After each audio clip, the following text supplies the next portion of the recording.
Funding for local broadcast of the MacNeil Lehrer NewsHour has been provided by a grant from the Intel Foundation. Intel Corporation, the creator of advanced microcomputer chips and systems, has brought the power of microcomputer technology to millions worldwide.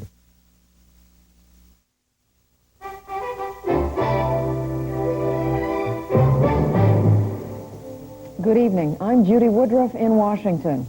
And I'm Robert MacNeil in New York. After the news summary tonight, 3 British political analysts explain the Conservatives' surprise election victory. Roger Mudd reports on how congressmen see their own institution today. And David Gergen and Mark Shields analyze the week's politics. Part of helping the world live and communicate better is keeping it well informed. That's why funding for the MacNeil Lehrer NewsHour is provided by AT&T. And by PepsiCo.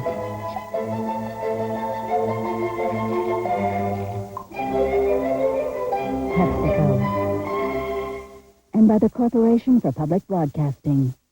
And viewers like you. A suspected terrorist car bomb rocked London's financial district this evening. At least 3 people were reported killed and another 50 injured. Police cordoned off parts of the central city district as ambulances rushed to the scene. There was no immediate claim of responsibility, but a telephone call was reportedly made to British rail offices warning of a bomb. The caller provided a code word used by the Irish Republican Army. The IRA had vowed to disrupt Britain's general election, which today returned the Conservative Party to power for an unprecedented 4th consecutive term. We'll have more on the election story after the news summary. Judy?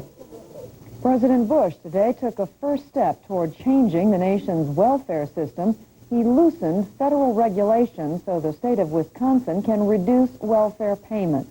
Under the plan, mothers would no longer receive additional money if they had more than 2 children. Mr. Bush said he hoped that other states would come forward with new welfare ideas. He spoke this afternoon at a White House news conference. The Wisconsin legislature has passed a plan. Let them try it and see if it works to strengthen families and to break the cycle of dependency on welfare. And we sit here in Washington, D.C., some with the view that we got all the answers back here, particularly in the Congress, and that's not true. So I support the governor and the legislature there, Democrat and Republican, in their efforts to reform their welfare system. The Wisconsin plan will be tried in Milwaukee and 3 other counties for a 5-year period. Consumer prices rose 0.5% in March, the steepest increase in almost a year and a half. The Labor Department said prices for food, gasoline, and clothing posted the biggest gains. Despite the March increase, inflation is running at an annual rate of 3.5% so far this year. Caterpillar Tractor and the United Auto Workers agreed to resume negotiations. More than 12,000 workers have been on strike against the heavy equipment maker since early November. Federal mediators said they would oversee the talks, which begin Monday. The House Ethics Committee announced today that the names of all congressional check bouncers will be made public next Thursday. The worst offenders were revealed a week ago. The new list was expected to include 277 current members and 54 former members who wrote at least one bad check on the House bank. But Ethics Committee members said they had received challenges from 150 Congress members, and that had led to as many as 20 of them being removed from the list. Ethics Committee Chairman Matthew McHugh, a Democrat from New York, talked about the difficulty of the investigation. Aside from deaths in my family, this has been the most painful experience in my life. I have seen people who are genuinely good public servants and have spent years of their lives working hard for the country and their constituents, have their reputations smeared and damaged as a result of this. Now, it's true that members of Congress in some cases took excessive advantage of this perquisite. And there is legitimate criticism in some cases that should be leveled, but the penalty far exceeds the crime in this case. Jerry Brown went on the offensive today. His target was an allegation reported by ABC News that he'd allowed his Los Angeles home to be used for marijuana and cocaine parties when he was California's governor from 1975 to 82. The charges came from 4 men who reportedly were state police officers assigned to protect the governor. They refused to be identified. Brown appeared on a series of network news programs last night and this morning to deny the allegations. He called them false, malicious, and absurd. He had more to say after a campaign appearance today at a church in Richmond, Virginia. Is a very damaging and bizarre accusation for a national network. It's part of the gong show of presidential politics. It's unfair. We want to know who these people are. We're going to uncover them, and we're going to prove that those people are lying and they're not telling the truth. We'll have more about the political week later in the program. A Pentagon report released today said Gulf War commanders ordered unnecessary airstrikes on Iraq because of faulty intelligence data. The report was a comprehensive assessment of the war, which it called an impressive military victory. But it also said that the scope of the air campaign outstripped the established system for collecting and reporting intelligence. At times, this led to unnecessary restrikes. Meanwhile, a classified version of the assessment reportedly states that the stealth attack jet was considerably less accurate than originally reported.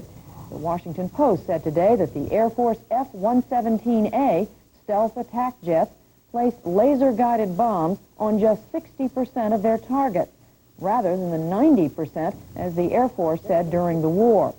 The report said the Navy's Tomahawk cruise missiles hit slightly more than half their intended targets, rather than 85%. Russian President Boris Yeltsin today moved to silence his hardline critics and preserve his power. In an impromptu speech to Russian lawmakers, he promised to soften his free market reforms. He also said he would give up the post of prime minister by the end of the year. The tactic appeared to have worked. Minutes after the speech, Yeltsin won lawmakers' approval of a key treaty to hold together the diverse regions of the huge Russian Federation. Ethnic battles flared again today out inside Bosnia-Herzegovina, the former Yugoslav republic, which earlier this week won international recognition. Louise Bates of Worldwide Television News narrates our report. For many towns in Bosnia-Herzegovina, independence has meant a surge in fighting and many deaths. Almost constant shelling has left a trail of destruction. Determined to enforce their will, the Serb militias have turned their guns on Muslim towns in eastern Bosnia. Hundreds are feared killed in the never-ending bombardment. As a result, thousands are fleeing their homes to escape the war. These Jewish families from Sarajevo, worn down by endless nights of explosions and gunfire, have simply had enough. Despite an uncertain future, they wait patiently for flights to take them to Belgrade and relative safety. Bosnia's embattled president, Izetbegovic, pleaded for international help to stem the eruption of violence.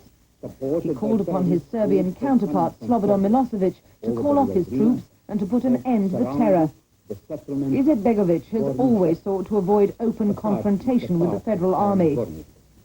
But fury is mounting over Belgrade's support for Serbian territorial seizures. The president has ordered the formation of a Bosnian army to defend the republic, but he must know a quick settlement is unlikely. Bosnia's terrified citizens seem already to have given up hope. President Bush called for outside pressure on Peru today to restore democracy in that nation. He said he was very concerned at Peruvian President Alberto Fujimori's decision last weekend to suspend the Constitution and jail opposition leaders. He said economic sanctions against Peru were among options under consideration. A volcano erupted in Nicaragua overnight, prompting the government to declare a state of emergency. Lava and ash shot hundreds of feet in the air. The volcano is about 40 miles north of the Nicaraguan capital of Managua. At least 800 people were evacuated from villages along its slopes during the day. And that's our summary of the news. Just ahead on the NewsHour, parliamentary returns, congressional departures, and Gergen and Shields.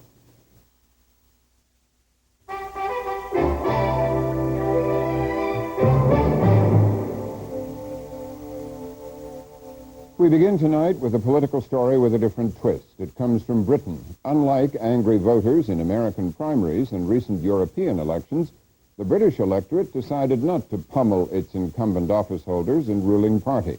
Defying pre-election polls, the Conservative Party of Prime Minister John Major came out on top. The Conservatives won almost as big a share of the popular vote as they did with Margaret Thatcher 5 years ago. They lost 33 seats in the House of Commons, but kept enough for a comfortable majority.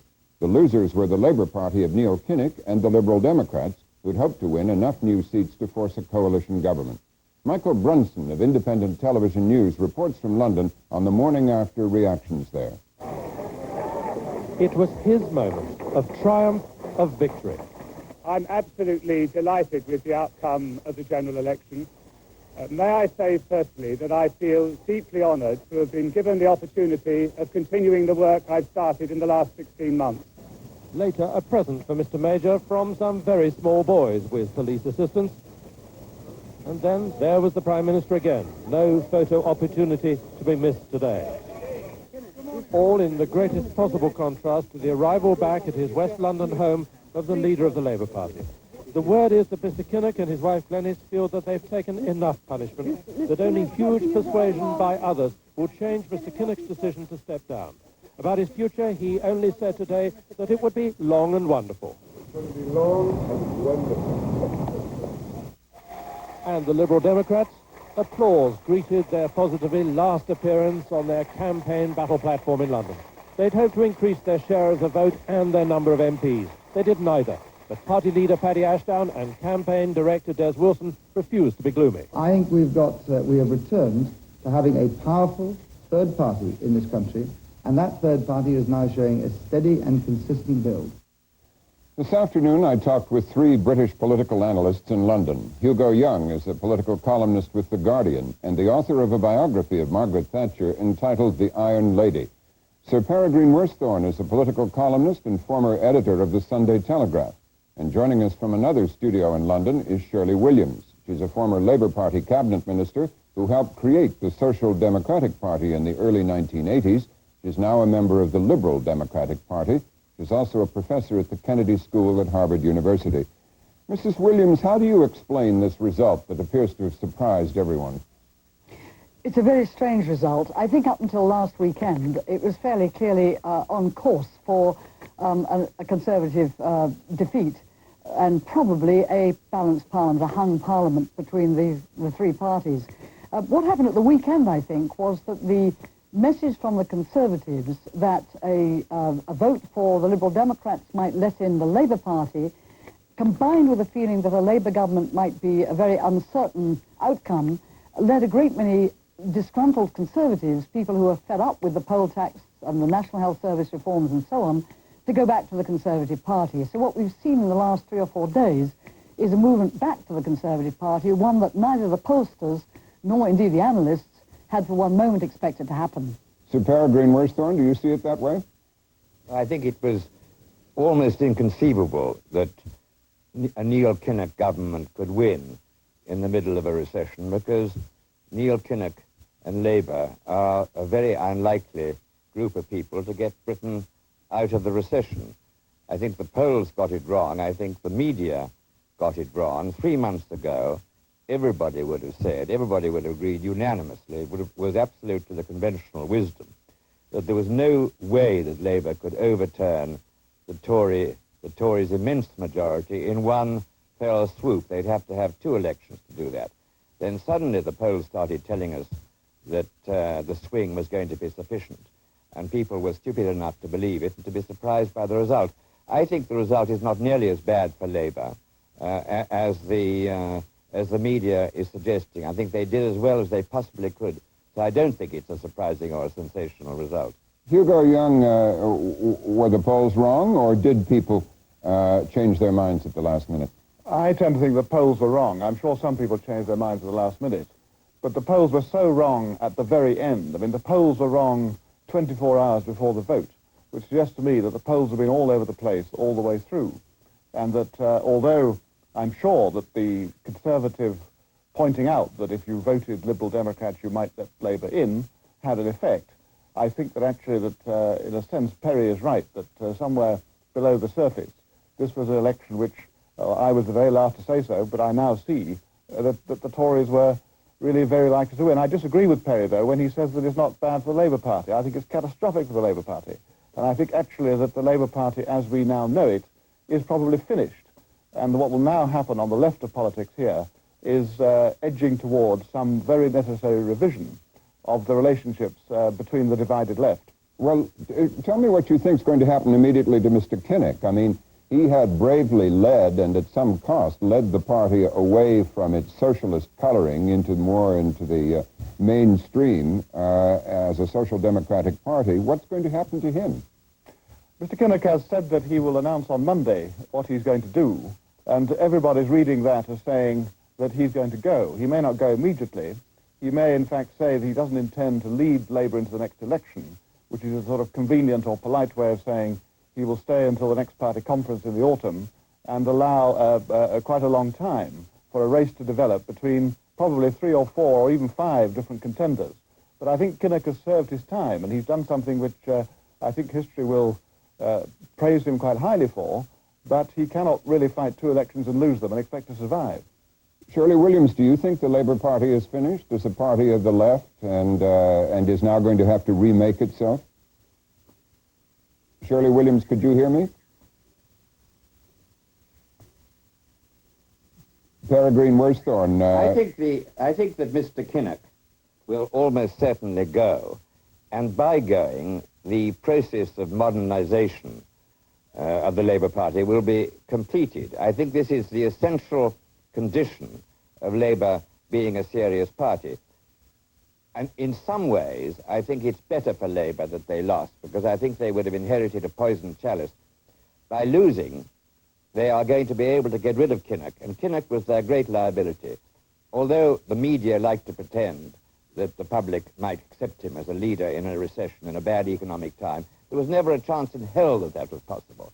Getting rid of Kinnock completes the process which makes Labour an electable party. And I quite agree with Hugo Young, that there will be some kind of a adjustment between the Labour Party and the Liberal Democratic Party. There will be a new party, not of the left, but of the left of centre.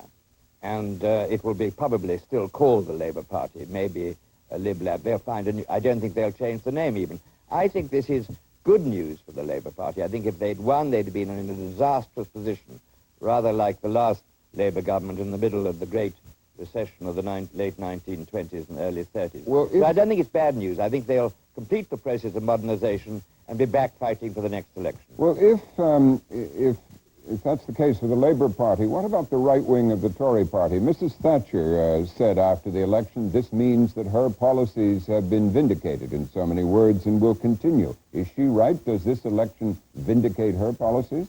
No, I don't think it does. I think she's a figure of the past. I think some of her policies are still in place. Some of her policies, like the poll tax, were destroyed by John Major, and had they not been destroyed, the Tories would have been in terrible trouble. And equally, Mrs. Thatcher herself had still been leader. I think that may be the one circumstance in which what Perry regards as inconceivable, namely Kinnock winning, might have actually occurred. But Mrs. Thatcher now recedes. If the Tories had lost, then a great debate would have broken out in the Tory party about what sort of party it was. But that's now all over. And I think Major's carrying it inevitably somewhat more towards the centre. I think it's perfectly true that this is not a vindication of Thatcherism. Listening to the rhetoric of the Tory politicians in this election, they'd blunted all the cutting edge of Thatcherism in every particular. And I don't think that the next government, the next Tory government under Major, will be remotely Thatcherite, I think, except in one very important particular, so far as the United States is concerned. I think it may make it easier for Mr. Major to be strong against the federal Europe, if he wishes that to be the case. Quite a lot of anti-European federalists are now sitting on his back benches as a result of this election. And I think, since he's a man of no great principles himself about Europe or about anything else, I think he'll respond to that pressure. I think the European community federal path is now a dead duck. You can forget about European political and economic unity, and the sooner the better, in my book. But I think this election may put the kibosh on it. Hugo Young, do you agree with that? I think that the Tories are more concerned about Euro-federalism, and Major showed that at the Maastricht summit. I think that there are other reasons, too, why the federalist path is slowed down. I mean, all that's happening inside the community, the need to bring in new members, the recurrent crisis now coming once again to a head about its own finances. So it isn't only the British. It isn't only the British election which might, No. as Peregrine Worsthorne The Germans suggests, slow are down. pretending again. No. Yes, I mean, the debate has begun post-Maastricht, really, particularly in Germany, which we had before Maastricht. Uh-huh. If Mr. Major has his own mandate and is now clear of Thatcher's ideological shadow, what will we see him do, apart from the European question, what will we see him do to strike out on his own, Sir Peregrine Worsthorne? I don't think you'll see him doing very much to strike out on his own, because he hasn't got an own. You'll see a lot of consensus government. I mean, that is rather my fear. You'll get the Tory party and the Labour party being almost indistinguishable in their policies. You'll get very little dynamic novelty from either side. You've got a political correct consensus developing in this country, as you may have in the United States. I don't find this more than cause for two, or at any rate 1.5 chairs. I don't think he'll do anything. I think we're going to be with a government that is rather in a condition of political and ideological stagnation. Sure. And we're going to look, insofar as we get out of the recession, to other countries to do it for us. So I'd see, for a period at any rate, British politics being rather dull, nothing being initiated, no new excitements, and possibly regression into rather a unexciting and indeed rather unconstructive period. Shirley Williams, I'm sorry we lost you there for a bit. You're back with us. What do you think, with his own mandate and out of Thatcher's shadow, we will see from Major now? You've just heard what Peregrine Worsthorne said.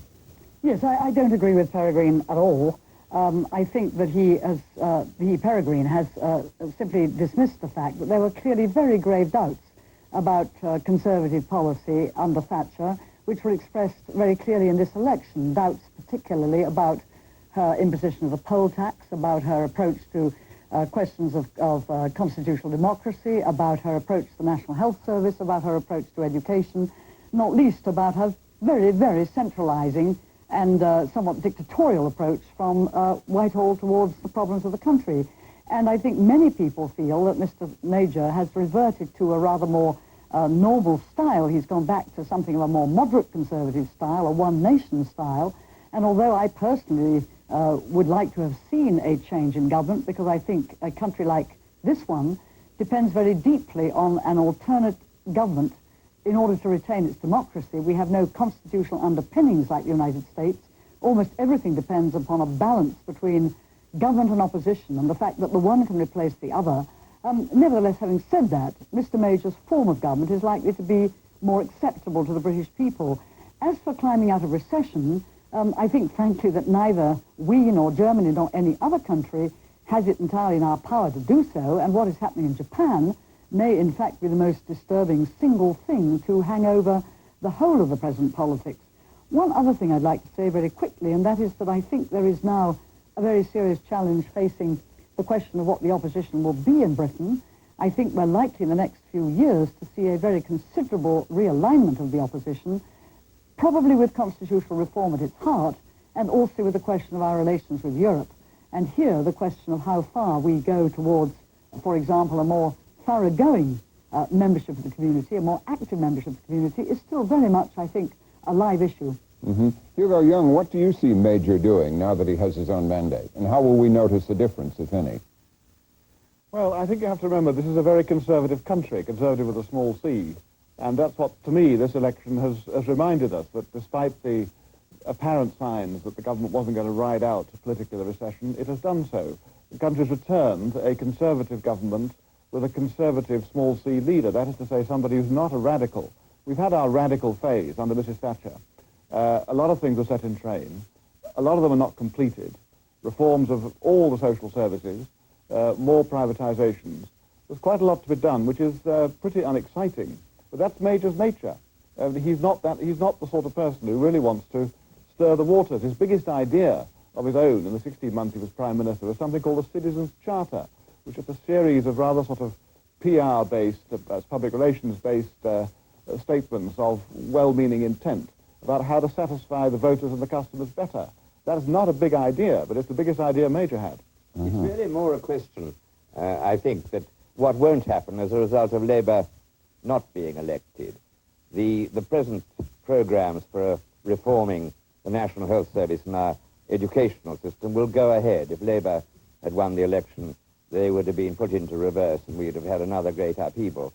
So I think it's really allowing certain policies to continue that would be the result, rather than initiating new and different policies. All right. Well, we have to leave it there. Shirley Williams, Peregrine Worsthorne, and Hugo Young, thank you all for joining us. Still ahead, back in the U.S., congressional dropouts and the political week that was.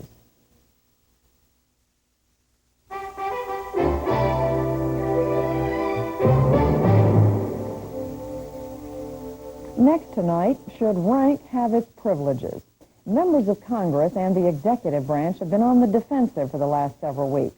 On Capitol Hill, there have been scandals involving the House Bank and Post Office, among other things. Congress, in turn, has been trying to shift attention to the White House, ordering investigations of questionable executive branch spending. At his Rose Garden press conference this afternoon, President Bush addressed the furor over the perks and privileges of official Washington. As head of the executive branch, we should cooperate with the committees of Congress, and I will have instructed our people to do just that. But as I end this press conference, I would make this non-objective note. Take this note. It seems to me very funny that all of a sudden, faced with the outrage of the American people, not on cars, not on how much a hamburger costs in the Senate restaurant, but on fundamental problems with an institution that was manifested in so many ways recently, the Congress now starts saying, well, what's it cost to, how many calligraphers do you have about making out cards for a state dinner in the White House? And we want to respond to these questions, but I want to keep the focus where fundamentally it belongs, on the need for genuine reform. Reform that is necessary because of the laxity of one-party control of the House of Representatives for, 48 out of the last 52 years. And that's the thing that concerns the American people. They are very concerned about it. And we have made suggestions, and I mentioned some of them today, that Congress ought to live by the same laws they make you and me live by. And we put forward legislation to do that. I happen to think the time has come for term limitations as well. I'd like to see changes along the lines suggested by Senator Boren, a Democrat, Congressman Lee Hamilton, a Democrat, in the procedures of the Senate and the House. I'd like to see that taken care of.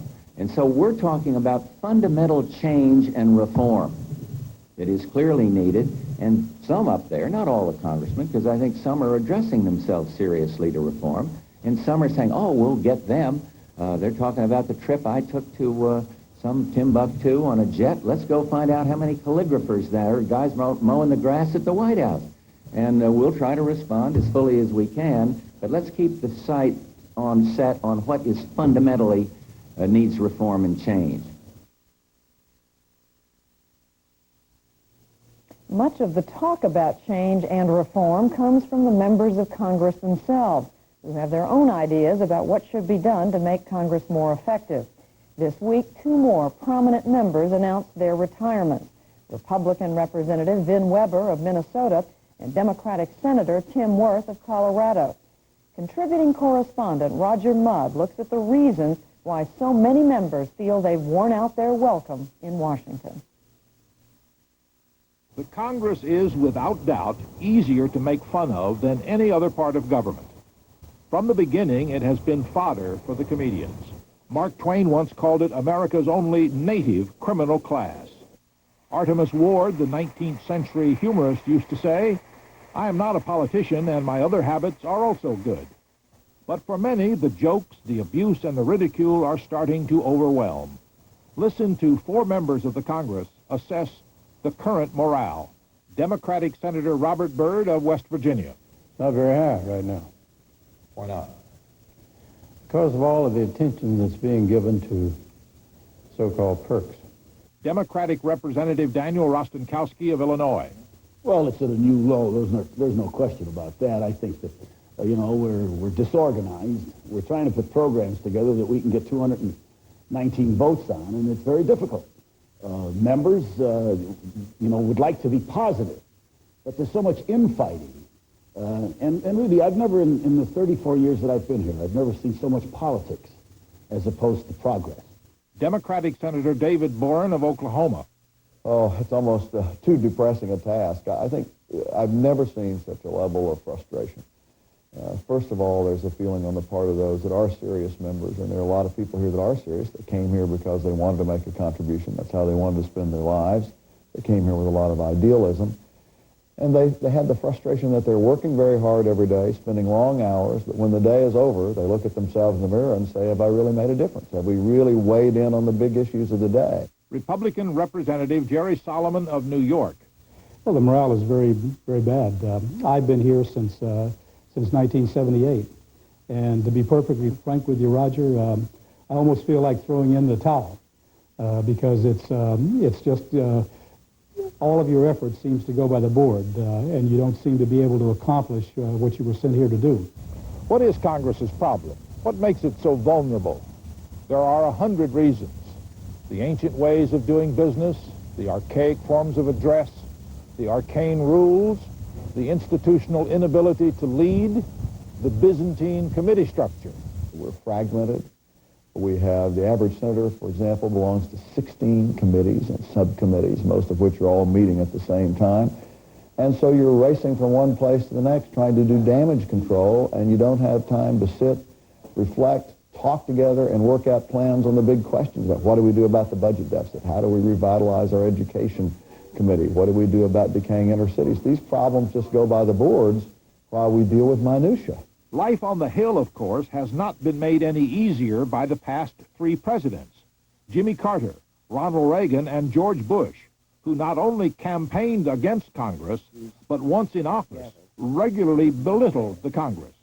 From experience, I can tell you there will be a lot of meetings with congressional leadership in which you can use that. It is time for Congress to either lead, to follow, or simply get out of the way. Add to presidential scapegoating an ailing economy for which some voters blame the Congress, further depressing its image. When you're really worrying about whether you're going to have a roof over your head, whether you can pay your mortgage, whether your health insurance has lapsed because you've lost your job, when you're worrying about maybe your company is downsizing, you might be the next person to lose your job, of course, you become more angry, you become more irritable, you see the problems that are out there. They're frustrated and they're taking it out on their public officials. And I think that this isn't exclusively the Congress of the United States. This is every legislative body. These are the presidents of the county board. Anybody that's talking about raising real estate taxes. People are just down on us because one, they don't feel secure. But what makes the Congress most vulnerable is the conduct of the members themselves. I will yield. Their fear of talking the truth. You know, too many members of Congress go back home and they talk one game and come back down here and vote another. I think if you really want to see how this is affecting the members of Congress today, a few months ago, the Congress overwhelmingly passed a so-called economic growth package bill. It went to the president vetoed it, and when it came back, members of Congress now are becoming so nervous that a great many of them that voted for that tax increase package then voted to sustain the president's veto. That's how scared they are. There is also their willing dependence on campaign money from the political action committees, the PACs. The American people do not understand to the extent that their elected representatives are in hock to the special interest groups in this country. Watch how they vote when the pressure's on. And why did they vote that way?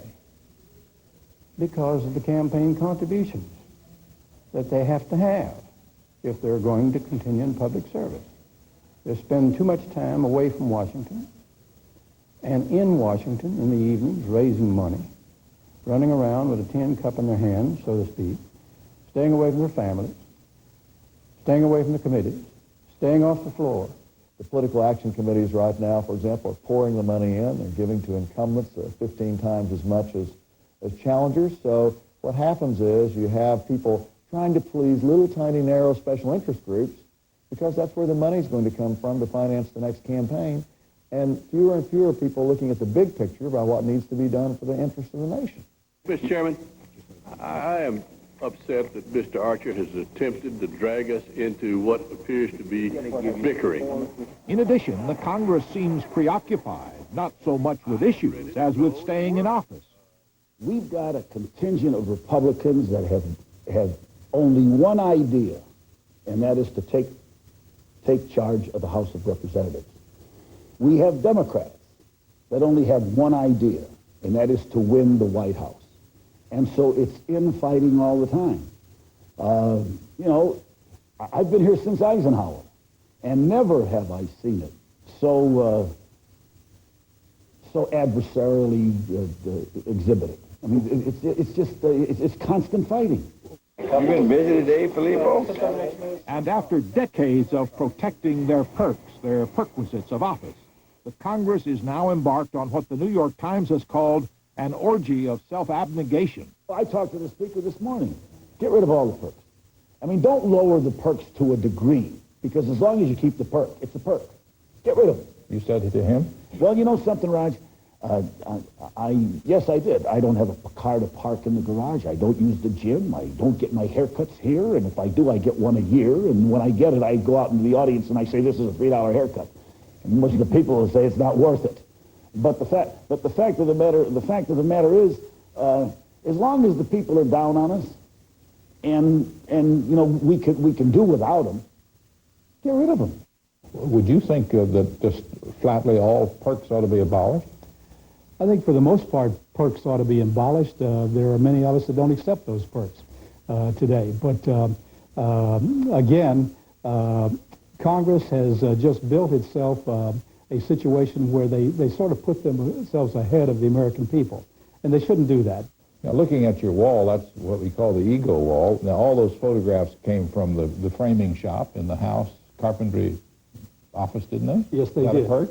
That's a perk. That's free to you, isn't it? That's a perk that's free to me. Should you ought to pay for that yourself, you think? Yes, sir, and many of us have in many ways. Did you pay for those? I've paid for many of those pictures, yes, I have.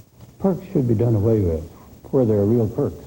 When I said so-called perks, I meant in relation to the real problems that confront the institution and the real problems that confront the nation.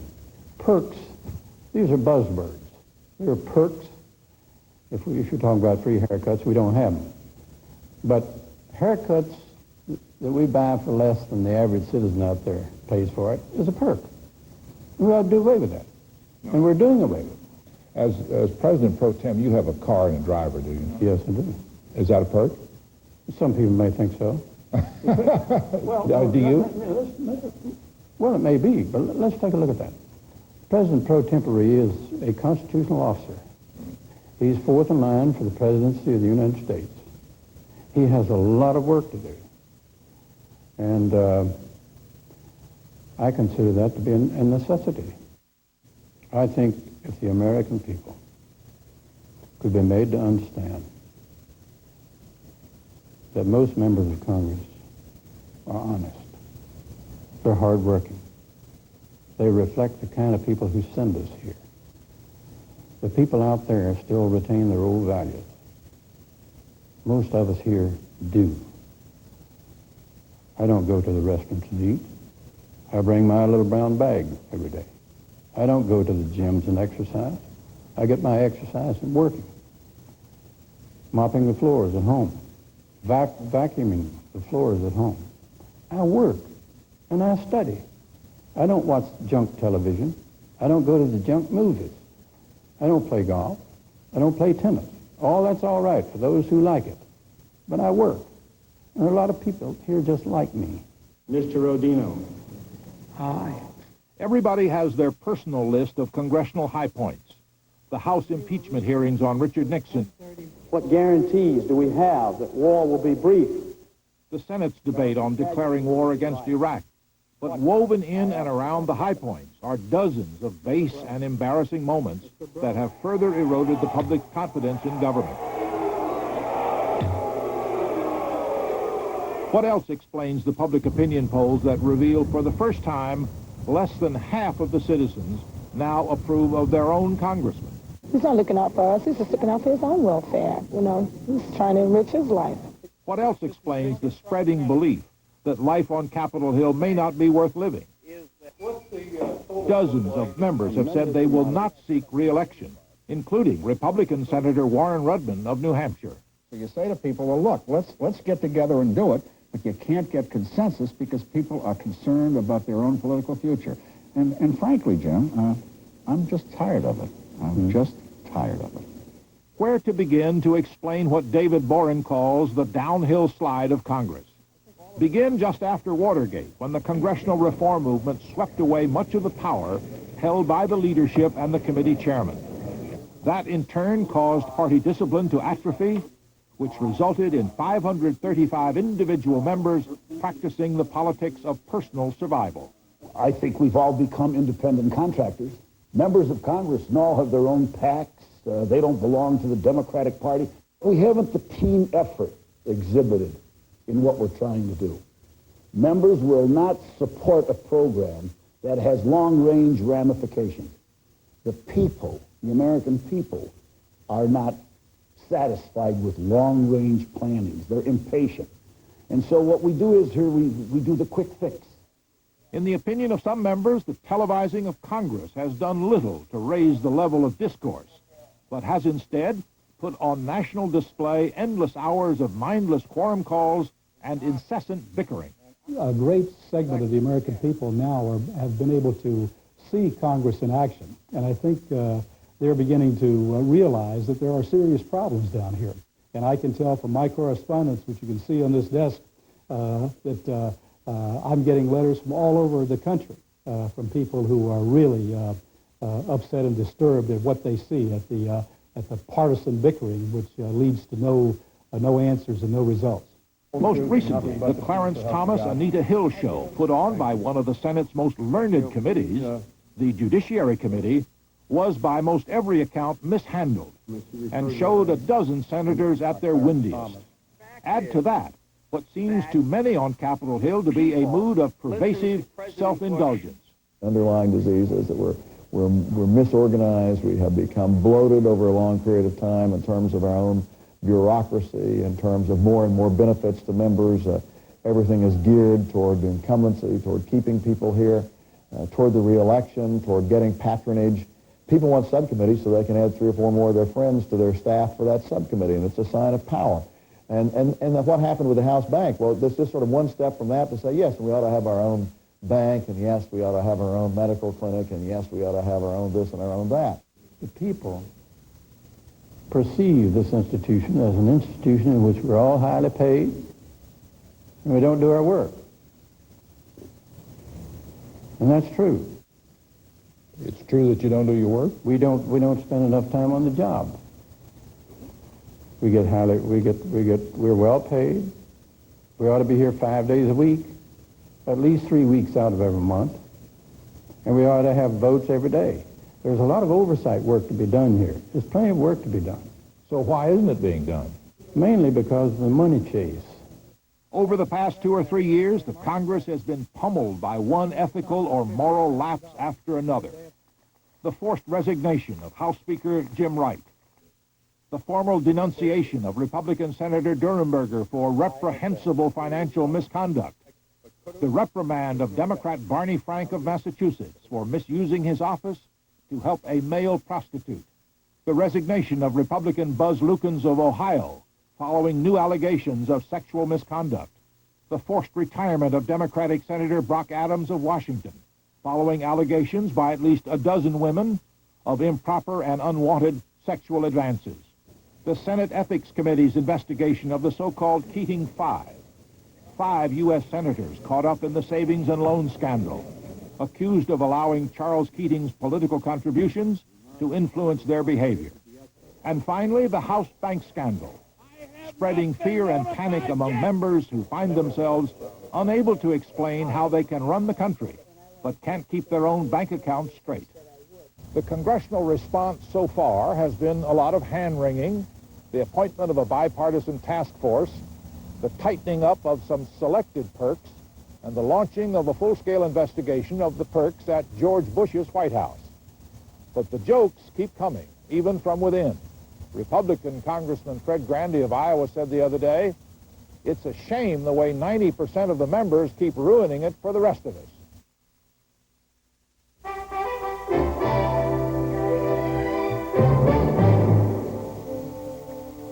And now to discuss the Congress, the President, and maybe the primaries, we have our Friday night regulars, Gergen and Shields. That's David Gergen, editor-at-large at U.S. News and World Report, and syndicated columnist Mark Shields. Mark, why are so many prominent members of Congress stepping down? I mean, you saw Roger's really comprehensive piece. What can we add to what we heard there? I think there's a whole host of reasons, Judy. First of all, you've got some congressmen who've been redistricted into districts that are no longer hospitable for retiring. You've also got the fact that this is the last year that someone can convert their campaign funds to personal use, which I think is a minor consideration. Is that what I think, well, I mean, those who have it can avail themselves of it. They have to pay taxes on it. But I think the overriding reason, above all of this, is it isn't fun anymore. It really isn't fun anymore. I mean, people who run for Congress are just like the rest of us, only maybe a little bit different. They want to be liked. All of us want to be liked. They want to be respected in what they do. They don't want their family abused. And increasingly, the job of a member of Congress has become a job where one is subject to abuse, that it isn't fun. There is gridlock between the executive and the legislative. You don't get things done. You don't feel you're really making a difference. And I think the money thing by itself, I think Senator Byrd, if anything, understated. The constant tin-cupping, where you're spending so much of your time, with as Jerry Brown puts it, for the top 1% of the people who have the ability and the capacity to give $1,000, and they usually give it with some influence or some interest in mind. And as Senator Byrd said, they're doing that instead of spending time on the people's business. David? The heart of the problem, I think, is exactly what Mark just said and what Roger said in his piece. It comes down, to my judgment, to the fact it's not fun because they're in paralysis. And they recognize they're sent here to do things for the country, and they're not making progress. And to me, and I think Mark agrees basically with this thesis, basically they're in paralysis because we've had divided government so long, and divided government is not working. Meaning a Republican-dominated We have White had House for most of our Democrats. adult lives now, the Republicans controlling the White House, the Democrats controlling the Congress, and most people in this country, 2/3 of the people in this country, consistently say they think that's a good idea. They like it that way. For instance, in the last election in Ohio in 1988, Senator Metzenbaum was up for re-election. 35% of the people who voted for Senator Metzenbaum, a liberal Democrat, also pulled the lever for George Bush, a conservative Republican candidate for the presidency. Now, the citizens at large somehow think this works. We're now learning not only does it not work, it's an enemy of progress. Nothing. You're far better off to have one party basically running both institutions, I think, and I think it becomes less important which party it is. At least if somebody's in charge, somebody's accountable. There's nobody accountable in this system. Well, we've got, 50 some odd and counting who've already said now they're not going to run for re-election. Yes. I mean, how much further is this going to go? I mean, some really prominent members, Senator Worth, we've heard the names of Tim Worth of Conrad, Colorado, Congressman Vin Weber, who the conservative, respected conservative, able conservative from Minnesota, had written 125 bad checks. And he said very candidly he's going to go through a vicious, negative, highly personal campaign. I thought he could win it, but just question whether the game was worth the candle. I mean, whether going through that, he's got 2 small children, whether putting the family through that for another whole 8 months was really going to be worth it. That's absolutely right. When Senator Dixon went down in Illinois in the primary here a few weeks ago, that hit many people on the Hill, like Tim Worth, like a tidal wave, because they recognize then that nobody is safe this election year. And what they're hearing from consultants in many instances is, if you want to win this year, you can't run on your record. You have to run by gutting your opponent, by running a terribly tough, negative campaign. And people like Vin Weber, and I think Tim Worth, who shares the kind of respect Vin Weber has on the conservative Republican side, Tim Worth is very respected on the Democratic side, very respected in this town. And good people are now leaving the Congress because of the atmosphere that's out there, and because the voters are so whipped up and so angry, They think the way to channel that anger is to go after the other guy and to gut him. I would add just one thing to that, and I think it is part, the Congress is not separate from the nation. There is a pessimism abroad in the nation. There is a sense that our economic destiny is beyond our control, that America's preeminence is slipping away from us, and that what is different this time, there is not a sense that if we just change things, it's going to be better. There's going to be, if we get rid of these bums, it's going to be better in the future. And I think that the pessimism has infected the congressional process, the political process, but it's reflective of the entire population. Right now, close to 60% of Americans believe our nation's in a state of permanent decline. And that's reflected in our politics and in the gridlock that David described. The gridlock was not, it has been there, but it wasn't as obvious in 1988 when things appeared to be going pretty good in the country. I think that's right. And what's so ironic is that Tim Wirth, who announced this week that he would not seek re-election, was part of the class that came in just after Watergate. Right. He was part of that reformed class that came in, idealistic, determined to change the system, and now the reformers of an earlier generation are leaving. They bang their head against the wall, and they've had too hard a time. They say, I've had enough. At his press conference today, President Bush complained about the perks in the executive branch being equated with the perks in Congress, and he said, I mean, is he right? Is there a difference between a member of Congress getting a cheap haircut and they're having 12 gardeners at the White House? Well, I could tell you this as a journalist. I mean, it is far more approachable as the House of Representatives than any other institution. I mean, you go up there, members are there, they're available to people. You go over to the White House, and even the third assistant director of communications, he's got 4 assistants in front of him or her. You've got to get by 9 guards to get near him. I think there is a certain imperial presidency that has grown up, and the perks. I don't think people think of the perks in the same way, probably toward the president. No one wants to deprive the president of medical help. Certainly not this president of any medical attention, and nobody wants to say that the president shouldn't have a place to live and all the rest. We expect that of a president. But I think Dick Darman, the management and budget director, given up his car and his driver this week was a symbolic act. And Secretary Jim Baker, the Secretary of State, giving up...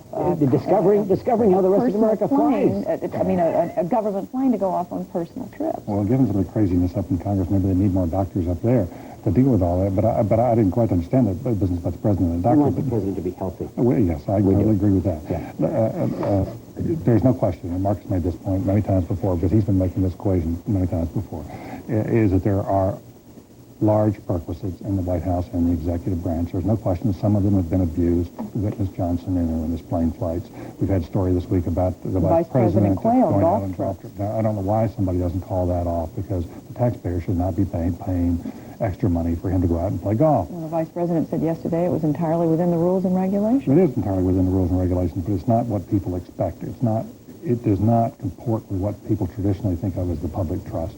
And that's what's gotten people... I mean, at the very time when people here in Washington are starting to lecture poor people in this country about welfare reform, that's right, and all the abuses that are going on of the system here among people in the upper crust, those moral lectures simply do not go down well with a lot of people in this country.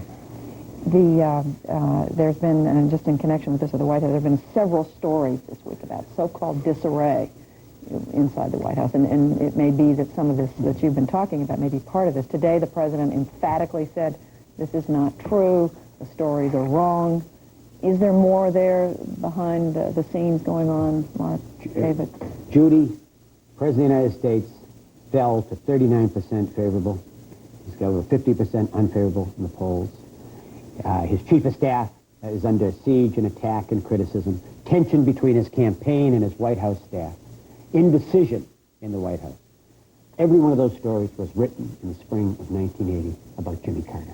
Every one of them is being written about George Bush right now. I mean, there is tension, there's friction. When things don't go well, they don't go well. And it's feeding upon itself, and I think there is I return to what David has said, it comes to the president. He has yet to chart a course. This is a man who's won a succession of primaries, undefeated by ever-expanding margins, and he's watched his favorable, unfavorable ratings in the country since Christmas drop by 21%. And I think it's a lack of leadership. And I think if we had that leadership, I think there'd be a lot less bickering going on. So when the president says there's nothing to it, David? Well, there is something to it. I just would say this. they had lots and lots of problems when they first made the change in the chief of staff from Johnson into Sam Skinner.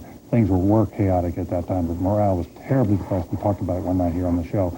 I think it's modestly better than it is. I think things have settled down some, but it has not settled down enough. I just want to come back to one point, lest we leave this so pessimistic. Mark, my impressions, we've been here both a long time in the city now, my impression is the quality of people in Congress and the executive branch, but I'd say a particular reference to Congress, the quality of people is better than it was 20 years ago. And I think there are a lot of people in this town who are now anxious to have a better performance. I hope the American people don't read into this. It's all hopeless. I don't think it is. Gentlemen, we're going to have to leave it there. We didn't get around to the Democratic presidential candidates, but we will next time. We'll let you have something to say. Mark Shields, David Gergen. Thank you both.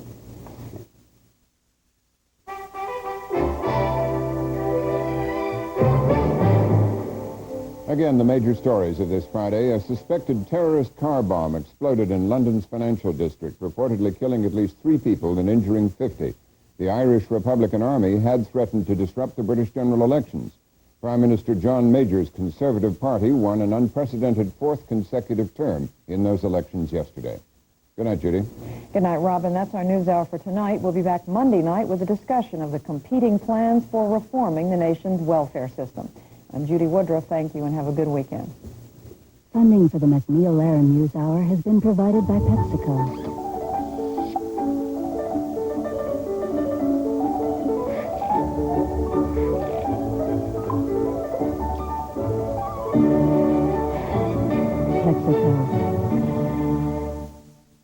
Part of helping the world live and communicate better is keeping it well informed. That's why funding for the NewsHour is also provided by AT&T and by the Corporation for Public Broadcasting and viewers like you.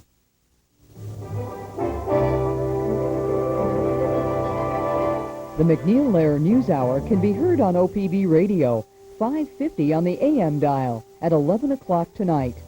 Now stay tuned for Washington Week in Review.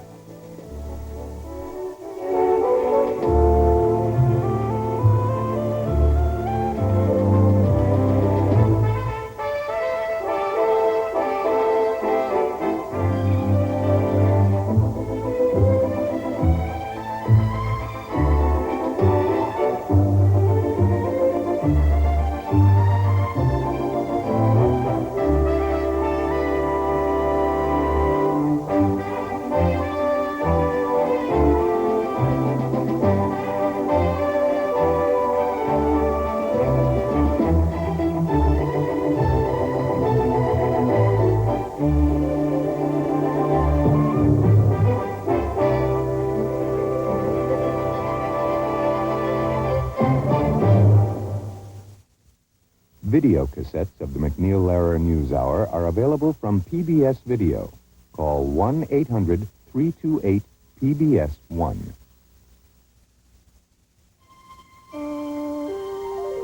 This is PBS.